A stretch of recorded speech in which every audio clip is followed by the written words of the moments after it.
Have two studios in the house, Black Ice Studios and Basement Imagination, Basement Animation in the house. Tunde Oluwa and Mbotidem Johnson. It is great to have you. Tunde Oluwa of Black Ice Studios and of course Mbotidem Johnson of Basement Animation. It's great to have both of you. You are welcome. You're welcome. And quite interesting here. We're talking about the rise of Nigerian animation, the growth of the Nigerian animation industry, challenges and potentials. You know, animation is something that, you know, when you think about it, it would seem as though we're still on the fringes in Nigeria here. There's a lot more that we could do. The other time when we were having a discussion, we were talking about how much people put into animation, how you have teams doing it. But you come here and the studio could only be Tunde. Black Ice could just be Tunde and one or two other people and all of that. But you see, as an industry, well, maybe let's talk about the origins of the industry. You know, how, for you and both of them, we've had him here different times. How did you get into the industry? How did it all start for you? Where did the passion come from? I think just after secondary school, I was really thinking of career path I wanted to follow, and I was really caught up with the whole thing of computers then. And I was still thinking, okay, maybe I should actually further something computer science, computer engineering. I was weighing both of them, but I was a little bit not connected to it, even though it still sounded like it was computers at that point. And then I later, through one of my siblings, she introduced me to a friend that was running an animation studio. Then it was called Acume. Before the name was changed to 66 Dimension. Okay. And then I think they were really part of the rise of animation within the industry. Then they worked on this popular Lagbaja song, Banana. Banana. So I was really interested then. Okay. Yeah. So I just picked up my career working in the studio from then, and it's just been from different levels as I go. So would you say at the moment now, where it is now, how far have we gone? How much further do we need to go? As an industry, animation? If you ask me, I would say I think it's still a progress. It's a process, and we're growing. If we look at the animation industry a couple of years before now, and if we look at the level at which we are now, technically one can say we are pretty growing, and then the introduction of modern technology too is really helping, you know, in the outcome of production of content as well. So I'll say it's a process, and then we're getting there gradually, really. Yeah. Now we mentioned talking about the challenges. What exactly are the challenges now that are, that the industry is going through at the moment? I think the industry, just like what he mentioned, is gradually growing, but that aspect that is growing is really studios creating content, studios creating teams, providing training, but the industry on its own can't grow that way. It still requires some certain blocks that will allow it to really be exploited properly in the aspect of distribution, the aspect of funding, in the aspect of having broadcasting, playing their own big role within it. It's really a key thing. How can broadcasting play a role? I think presently now, if we look at the TV stations that we have in Nigeria, we don't have local content being showcased as much. We used to have it before. We used to. I can remember one or two. There was this one, Kali and Tewa. There's a few I can remember back then, but we don't see so much of them. We don't have them. And that's why, back to what I mentioned, that it can't just be only the creators and the studios trying to build the industry. It needs partnerships in other aspects to make it work. So if we had previous animations on TV, local content on TV, they are not sustainable if they can't make revenue and if they can't repeat that cycle. And if industry can't keep producing and creating new talents to produce more content. So it's not just one-sided where the industry is trying to grow on its own. It also has to connect with funding, also has to connect with... Talk about funding. We've seen where we've had different points where Nollywood as an industry has received government funding. We've even seen where even Afrobeats, as it were, and all of that. Has that ever happened in animation? Is this something that you've ever explored? Is this something that you would want? Yeah, I think it hasn't happened yet, but I think the new administration is trying to get to that phase where they can actually connect to the certain industry and make some moves towards that industry. And I think it's a gradual process because, to be sincere, animation is not as straightforward as producing film.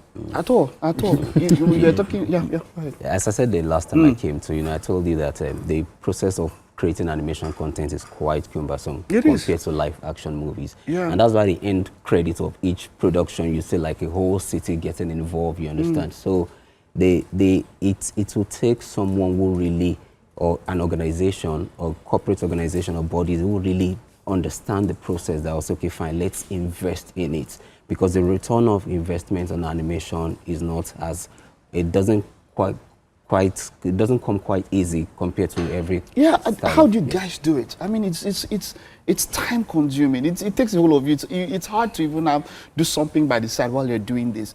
And then, like you mentioned, the ROI is not that much. How do you do it? How do you guys cope? I think this is a personal question. How do you guys cope? I think it's resilience. I think we've just been focused on making sure this industry stays alive and keeps on growing. There, not just our studios, but there are so many studios in different parts of the country that are contributing to that growth. And we strongly all believe in the industry, that it can be even outpassed even the Nollywood industry. Yeah. Okay. That's our belief. But until we get to that point where there's a big spark and not just a small candle, a big spark. It has to be a big spark that can. True. Okay, you know what? You hold that thought there. We're talking about candles and sparks. We'll take a very short break. We'll still come back to this discussion. Don't go anywhere. We're talking about animation in Nigeria. Welcome back and thank you for staying with us. So we're still talking Nigerian animation, the potentials, the growth and challenges in the industry. And both of them, you stopped on the point where you said you wanted something big and all of that. I'd asked you, is it going to come from government funding? Is it going to come from... We are in a world now, we are much more interconnected. Our animators, is there accessibility to doing jobs maybe that are not local, international jobs and all of that? How do you think that big spark, that big fire that we want, how do you think it can come? I think it's not just, like I said, I don't think one project is going to change the industry. If we look at 2024, we had like different projects. We had different projects within Nigeria with Disney. We have different projects within the continent. Yeah. You know, and now as where it is in the industry, everything is just slowed down again. It is. And there was that talk about producers, how most of these streamers, when they've given money and then these people use the money to do other things and use like a tenth of it for this thing. You know, for the production and all of that. I'm sure that won't happen with animation because it's quite expensive to put all of this together. But what can we do now? How do we move forward? It has slowed down a bit.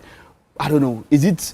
What happens? What would happen? Well, for me, what should happen? For me, really, I think, like MB said earlier, it's if we have a distribution panel, platform. Okay. That will create a level of security for content producer, and then not just distribution that generates revenue. So, you know, even if you're creating the content, you have people to help you push it out, and then you're getting something in return. So if we have that kind of platform, I think it will help create more content and then help develop the industry better. All right, now what does the animation industry now, what events do you have? How do people interact with you? What do you do? What are the regular things that you do? If people want to learn, if you want to be a part of it, how do they interact with you? I think there are amazing events that are already happening in the industry. Okay. There's one that happens yearly, which is Lagos Comic Con. Okay. And it's a major event for the industry, even though it's called Lagos Comic Con. There's also a section of it that also acknowledges the animation industry. Also, we have an initiative we started a couple of years ago, which we launched last year as a community, which is called Afro Women in the animation industry. And this year, by March 22nd, we should be having our first festive event, which is going to be panel sessions, which we're bringing speakers from South Africa, from Nigeria, from Uganda. When that happens, you let us know so that maybe you guys can come around and we'll talk about it, right? Yeah, but is it open to everybody? Yes, it's open. It's free. It's free. Now, where our industry now is we're trying to build momentum. So as much as we have a lot of followers and believers in the industry, it's very important that we have them along. When it comes to there was something I'd asked earlier. When it comes to do we have commissions or do you have jobs from outside? Is it only local jobs that we are at this point now? Do we have animators doing things maybe from outside, from abroad or something like that? Sure. Most studios actually get commission job from outside the country. Okay. We kind of have done couple, and I'm sure Basement have done couple a lot. You know? So So it's not a new thing. It's something that's been happening, and it's something that will probably keep happening. You know what happens? We would always be here to support you as much as possible. I mean, animation is the kid never goes out. For me personally, I mean, anime has always been my thing. I've always loved it, and it's a wonderful way to pass on values and everything. Yes. And so this is us wishing you the best. And when it comes for, what do you call that event again? The Afro Women in Animation. Afro Women in Animation. Okay, so there's a focus on women for this one. Yes. Oh, wonderful, wonderful. We'll be here to support you for all of that. Well done. Well done. Today and about to them, wishing you the best. Well done. All right. Hope you're able to pick up something from that discussion now. When we have that later on in March, we'll talk about that event.